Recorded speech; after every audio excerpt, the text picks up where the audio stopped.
Hello friends, स्वागत है हमारे यूट्यूब चैनल में आपका। एसएससी कांस्टेबल, जीडी या BSF radio mechanic, RO radio operator या सीएपीएफ सब इंस्पेक्टर या कोई भी आपका फोर्स से रिलेटेड, यूनिफॉर्म से रिलेटेड आपका भर्ती होता है, उसमें मेडिकल में बहुत सारे पॉइंट्स कैंडिडेट्स के ऐसे होते हैं कि मसलन मेडिकल गाइडलाइन फॉलो किए बिना अनफिट कर दिया गया। देखिए, बहुत सारी भ्रांतियां हमारे समाज में हैं इसके बारे में कि एक बार जब फोर्स ने कर दिया तो कर दिया, उसमें कुछ नहीं हो सकता। देखिए, मेडिकल गाइडलाइन फॉलो किए बिना आपको अनफिट किया जा रहा है तो इसका मतलब आपका जो मौलिक अधिकार हैं आपके, उसका उल्लंघन हो रहा है। समानता के अधिकार का उल्लंघन हो रहा है कि एक कैंडिडेट को मेडिकल गाइडलाइन फॉलो करके फिट या अनफिट किया जा रहा है, दूसरे को मेडिकल गाइडलाइन फॉलो किए बिना फिट या अनफिट किया जा रहा है। एसएससी जीडी के आपके बहुत सारे साथी जो हैं वो हमसे जुड़े, रिट याचिकाएं लगाई और हमें बहुत खुशी होती है कि जब एक कैंडिडेट जो है उनका फैसला पक्ष में हो जाता है। ये हम माननीय राजस्थान हाईकोर्ट जोधपुर का एक फैसला आपको दिखा रहे हैं। ऑर्डर हो गया, माननीय न्यायाधीश महोदय ने इसमें ऑर्डर कर दिया कि कैंडिडेट का आप दोबारा से मेडिकल कीजिए। देखिए, पूरा आपको फैसला दिखाते हैं। बहुत ही शानदार ऐतिहासिक फैसला है और इसमें जो एडवोकेट हैं इनके, उन्होंने बहुत मेहनत की और बहुत हेल्प की। देखिए, जिसको कहते हैं कि beyond to profession ethics, advocate ने ये कैंडिडेट की मेहनत की, बड़ा बड़ा सपोर्ट किया। तो हम ये फैसला आपको दिखाते हैं। ये देखिए, ये जो है, आप लोग हमें कई बार कहते हैं कि ये फैसले की हमें कॉपी दीजिए। कॉपी के लिए मैं आपको बता दूं कि ये सब सार्वजनिक हैं फैसले। ये रिट पिटीशन है, एसबी सिविल रिट पिटीशन 11,877/2020। ये आप माननीय राजस्थान हाईकोर्ट जोधपुर की साइट पर जाएंगे और वहाँ पर आपको ये अवेलेबल हो जाता है। ये सब सार्वजनिक है, ये कोई गोपनीय नहीं है। कई बार कुछ ऐसे भी लोग हैं जो असामाजिक तत्व, जिनको मैं कहूँगा कि जो कानून सिखाने की कोशिश करते हैं हमें और कहते हैं कि आपने ये सार्वजनिक कर दिया फैसला, हम कार्रवाई करेंगे। वही देखिए, सार्वजनिक करने की बात यहाँ पर ये है कि हम कैंडिडेट की पहचान हम उजागर नहीं कर रहे हैं। बाकी ये सब कुछ फैसला जो है वो मीडिया के लिए खुला है। अब ये कैंडिडेट हो गए, देखिए इनकी पहचान हमने हाइड कर दी है। ये एक्चुअली गुजरात के कैंडिडेट हैं। अब आप लोग ये कहेंगे कि गुजरात के कैंडिडेट जो हैं उनका जोधपुर में केस कैसे हुआ? उनका तो गुजरात गांधीनगर में होना चाहिए था या उनका दिल्ली में होना चाहिए था। उसके लिए मैं आपको एक बात बताता हूँ कि ये एक्चुअली इनका आँख का पॉइंट था, इनका स्क्विंट टेरिजियम वगैरह जो होता है वैसा पॉइंट था। तो उसमें मेडिकल गाइडलाइन ये कहती है कि स्क्विंट टेरिजियम, ये लेजिक, लेज़र, ये सब जो होते हैं इनका मशीन से जांच होना चाहिए। मेडिकल गाइडलाइन में ये साफ लिखा हुआ है। आप जाएंगे पेज नंबर 40, 41, 42 जो है, और मेडिकल गाइडलाइन यदि आपको चाहिए तो आप एक पीडीएफ मेडिकल गाइडलाइन लिख कर आप एक व्हाट्सएप मैसेज कीजिए। जो सीएपीएफ का मेडिकल गाइडलाइन है वो भी सार्वजनिक है। कुछ कैंडिडेट्स बड़ा प्रोपेगेंडा करते हैं इसमें। देखिए, एक से एक कानून जो है जानने वाले प्रोपेगेंडा इतना करते हैं कि हमें बड़ा दबाने की कोशिश करते हैं और इसीलिए हम लोग देखिए ये पहचान जो है हाइड करते हैं कि कोई अनावश्यक परेशानी हमें नहीं करे, अनावश्यक मैसेज नहीं करे। अब कैंडिडेट जो है वो एक्चुअली इनका आँख का पॉइंट था, स्क्विंट का इनका पॉइंट है, और स्क्विंट आँख का ए कैटेगरी का पॉइंट आपको सबको जानकारी होगी कि गुजरात के जितने भी हमारे कैंडिडेट्स थे, राजस्थान और गुजरात के, उनके आँख के पॉइंट जो थे वो कैटेगरी ए का जो पॉइंट था या बी के पॉइंट थे, उनका मेडिकल रीमेडिकल जो था वो जोधपुर में हुआ था। इसलिए ये जुरिस्डिक्शन जो है वो जोधपुर में हो गया। ये बॉम्बे हाई कोर्ट भी कर सकते थे, ये गांधीनगर भी कर सकते थे और ये दिल्ली भी कर सकते थे, लेकिन इनका मेडिकल जो था रीमेडिकल वो जोधपुर में हुआ। इसलिए ये, और ये कैंडिडेट जो हैं इनको एक्चुअली हमने एडवाइस किया था। ये बड़े परेशान उस समय थे, बड़े हताश निराश हो गए थे क्योंकि ओवर एज हो चुके हैं। ओवर एज होने के बाद में कि अब मेरे आगे चांस नहीं है मेरा, और मार्क्स बहुत अच्छे हैं। अब इनका ऑर्डर क्या हुआ, देखिए पक्षकार यहाँ पर दिखाते हैं आपको इसमें कि पक्षकार कौन कौन है। तो इसमें यूनियन ऑफ इंडिया पक्षकार है, the secretary staff selection commission और director general CRPF recruitment branch और IG BSF Mandore road Jodhpur, ये इसमें पक्षकार हैं। ये देखिए एडवोकेट्स जो होते हैं उनका इसमें नाम होता है। पिटिशनर के लिए कौन है, और ये तो इनको भी हमने एक्चुअली जो है देखिए ब्लैकनिंग इसलिए किया है कि ये किसी प्रकार का एडवर्टीजमेंट नहीं माना जाए। बाकी फैसला जो है फिर बता देता हूँ कि फैसला जो है वो सार्वजनिक होता है, ऑर्डर बिल्कुल सार्वजनिक होता है, मीडिया के लिए सार्वजनिक होता है, सबके लिए, पूरे देशवासियों के लिए सार्वजनिक है और हाई कोर्ट की साइट पर अवेलेबल है, आप वहाँ से जाके ये फैसला निकाल सकते हैं।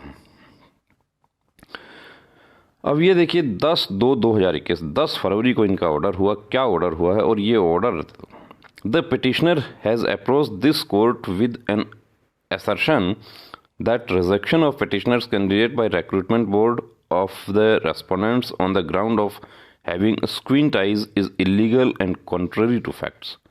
देखिए स्क्विंट का इनका पॉइंट था और in support to his assertion the petitioner has placed certificate dated 31st Jan 2021 issued by a doctor of Gangapur city.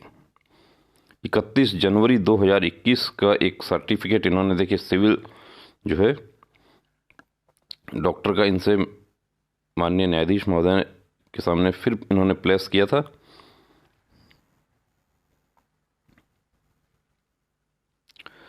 In view of the aforesaid, this court is of the opinion that the petitioner has made a prima facie case that he be re-examined by an independent medical board. तो इसमें देखिए माननीय न्यायाधीश महोदय ने यहाँ पर लिखा है कि इंडिपेंडेंट मेडिकल बोर्ड यानी फोर्स का ही मेडिकल बोर्ड हो। और एक बात मैं और बता दूं, एक और फैसला आप हमारे ही एक जिसको कहते हैं हम लोग, देखिए हम इनको सबको हम स्टूडेंट जो हमारे पास पढ़ते हैं सभी हमारे स्टूडेंट हैं। मैं कभी नहीं कहता कि हमारे सब्सक्राइबर, हमारे स्टूडेंट जो हमारे पास यहाँ पर ऑफलाइन पढ़ते हैं वो भी मेरे स्टूडेंट हैं और जो ऑनलाइन पढ़ते हैं वो भी मेरे स्टूडेंट हैं। एक और वेस्ट बंगाल के हमारे स्टूडेंट हैं, उनका भी ऐतिहासिक फैसला हुआ। उनका एक्चुअली पॉइंट था वेरिकोज का, वेरिकोज में बिना डॉपलर जांच किए हुए वेरिकोज, उनका वेरिकोज वेन का पॉइंट था। उनका जो फैसला है उसमें माननीय न्यायाधीश महोदय कलकत्ता हाई कोर्ट ने फैसला दिया कि इनका ईस्टर्न कमांड जो आर्मी का हॉस्पिटल है, मिलिट्री हॉस्पिटल में उनका मेडिकल हुआ और वो कैंडिडेट एक्चुअली मिलिट्री हॉस्पिटल में वो फिट हो गए। बहुत अच्छा फैसला हुआ है। अब इनका एक्चुअली अभी जो है इनका आगे हम पढ़ते हैं। The petitioner shall hand over a demand draft of ₹20,000। देखिए इसमें जो माननीय न्यायाधीश महोदय ने यहाँ पे इनको 20,000 का डिमांड ड्राफ्ट का इनके लिए ऑर्डर कर दिया। किसके नाम पर?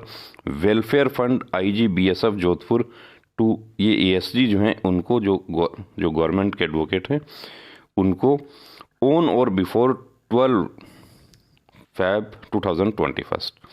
इसमें ये जो है इनके एक्चुअली मेडिकल के लिए ये किया है यहाँ पे। The director superintendent of composite hospital BSF Jodhpur shall constitute a medical board consisting 2 medical officers out of which at least 1 must be an ophthalmologist, एक आई स्पेशलिस्ट। देखिए बहुत ही शानदार फैसला है। हमारे बहुत सारे साथी जो हैं वो री मेडिकल में अनफिट होने के बाद में बड़ा हताश और निराश हो जाते हैं।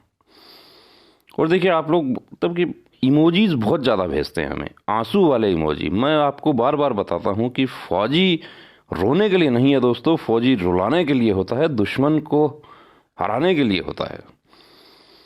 ये कैंडिडेट भी बड़ा हताश और परेशान थे, बहुत ही ज़्यादा, जिसको कहते हैं कि इनको तो एक्चुअली इनके जिसको कहते हैं कि ये जोधपुर से ही इन्होंने हमसे संपर्क किया था उस समय और बोले सर मैं घर नहीं जा सकता, मैं क्या करूं।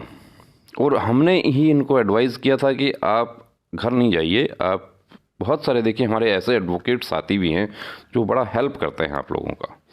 कुछ हमारे एडवोकेट साथी ऐसे भी हैं जो कभी खुद फौजी अफसर बनना चाहते थे लेकिन नहीं बन पाए, या कुछ हमारे फौजी अफसर भी हैं जो रिटायर होकर प्रैक्टिस करते हैं, वो लोग भी बड़ा हेल्प करते हैं। और दूसरी बात ये होता है कि उनको एक्चुअली पता होता है क्या प्रोसीजर होता है, क्या क्या फॉलो होना चाहिए, क्या नहीं फॉलो होना चाहिए। यही सब हमारे SSC GD के मैटर में चलेगा। फोर्स के बहुत सारे हमारे अफसर जो हैं वो रिटायर होकर प्रैक्टिस करते हैं, एडवोकेट का प्रैक्टिस करते हैं, उनको हर चीज़ पता होती है।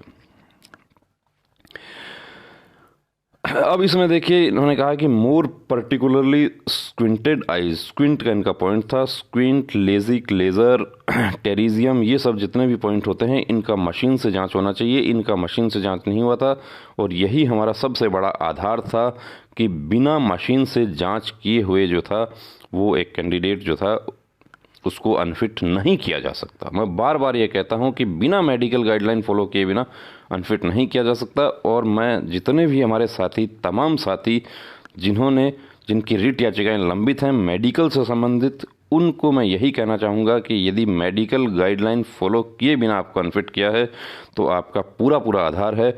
और कुछ हमारे साथी ऐसे भी हैं जिनका मैटर सिंगल बेंच में खारिज हो गया तो भी दोस्तों आधार आपका बड़ा मजबूत है। इस तरह के जो फैसले होते हैं वो आपके पक्ष में हैं। वो फैसले जो है आप अपने एडवोकेट के साथ में शेयर कर सकते हैं, उससे आपका भी पक्ष मजबूत होता है वहाँ पे।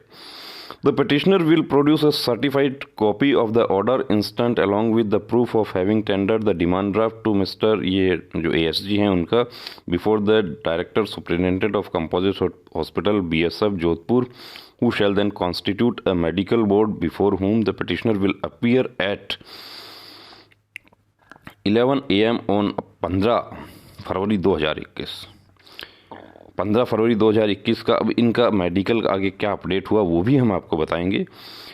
In case petitioner's assertion is found incorrect, the demand draft aforesaid shall be remitted to Welfare Fund IG BSF Jodhpur for encashment, else appropriate order will be passed by this court while deciding the present writ petition। अब इसमें साफ लिख दिया गया है कि दोबारा medical हो जाएगा। फिट अनफिट देखिए फोर्स के हाथ में है, लेकिन मशीन से जांच होगी और उस मशीन की जांच की रिपोर्ट के आधार पर फिट या अनफिट होगा दोस्तों। तो मशीन से जांच आपने करवा ली और उसमें आप फिट हैं, इसीलिए हम बार बार आपको एक बात कहते हैं कि आपके कोई मेडिकल पॉइंट्स होते हैं, कंप्लीट मेडिकल चेकअप आपको ज़रूर करवा कर देखना चाहिए। उससे क्या होता है कि आपके सारे डाउट्स जो हैं वो क्लियर हो जाते हैं। आप एक तरह से मजबूत हो जाते हैं कि मुझे मेडिकल में प्रॉब्लम नहीं है, मुझे अब पूरी ताकत जो है वो फिज़िकल और रिटर्न में लगा देनी है।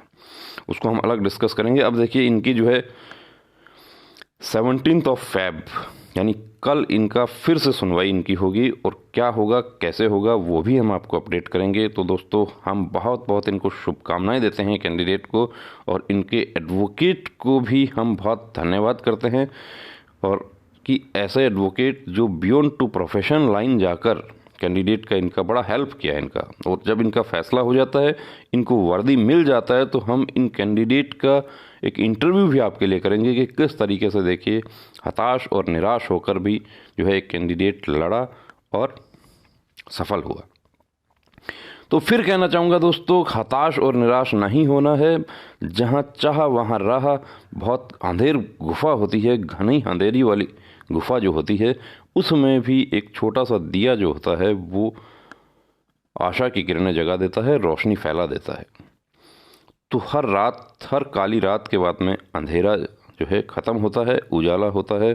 तो उस उजाले की हमें प्रतीक्षा करनी है, हमें फ़ाइट करनी है, और एक सोल्जर के रूप में फ़ाइट करनी है, और दुश्मन को हराने के लिए फ़ाइट करनी है। फिर कहता हूँ कि दुश्मन वो नहीं है जो सीमा पार से आता है, दुश्मन वो नहीं है जो घर में छुपा हुआ है, कहीं जंगल में छुपा हुआ है, जंगल झाड़ी से एम्बुश लगाकर हमला करता है, वो नहीं है। दुश्मन वो है जो हर पल, हर घड़ी, हर लम्हा जो हमें हताश और निराश करता है, और फौजी का काम है दुश्मन को हराना। तो उसी स्पिरिट से लड़ना है और जीतने के लिए लड़ना है। तो अब रुकना नहीं, अब थमना नहीं, अब ठानना है, वर्दी को हर हाल में पाना है। जय हिंद।